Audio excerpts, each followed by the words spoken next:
Bonjour tout le monde. Alors notre amitié avec Dieu n'est possible que par la grâce de Dieu et le sacrifice de Jésus. Tout cela est l'œuvre de Dieu qui nous a réconciliés avec lui par le Christ.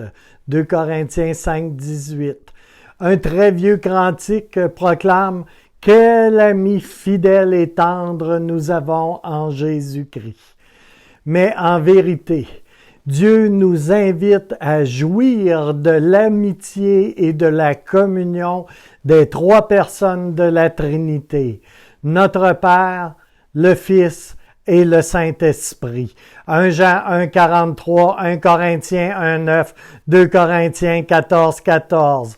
Jésus a dit « Je ne vous appelle plus serviteur parce que le serviteur ne sait pas ce que fait son maître, mais je vous ai appelé ami, car je vous ai fait connaître tout ce que j'ai appris de mon Père. » Jean 15, 15. Le mot « ami » dans ce verset ne correspond pas à une vague connaissance, mais plutôt à une relation étroite et intime. Et ce même mot est employé pour désigner les meilleurs des hommes au cœur d'un mariage, comme en Jean 3, 29, le conseiller le plus proche parmi le cercle des hommes de confiance d'un roi, par exemple. Dans les cours royales, vous savez, les serviteurs se devaient de garder leur distance par rapport au roi. Mais quelques rares privilégiés jouissaient d'un contact étroit, rapproché, d'un accès direct et d'informations tout à fait confidentielles. Certainement, il m'est difficile de comprendre que Dieu veut pour moi que je sois son ami intime.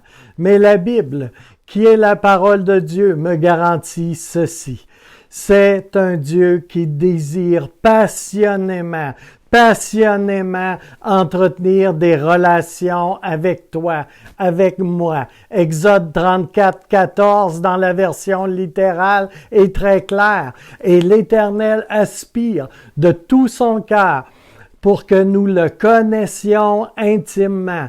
Il a même conçu l'univers et orchestré l'histoire, et la petite et la grande, y compris les détails de notre vie, pour que nous puissions devenir ses amis.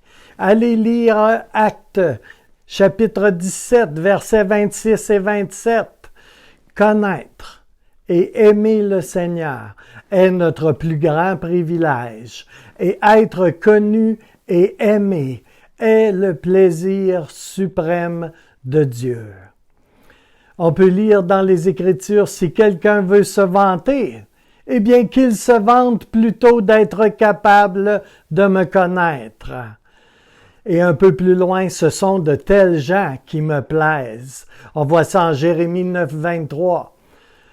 Bien-aimés, je vais vous dire ceci, c'est que toutes vos activités peuvent être du temps passé avec lui, avec Dieu, si vous l'invitez vraiment à y participer et que vous restez conscient de sa présence réelle avec vous.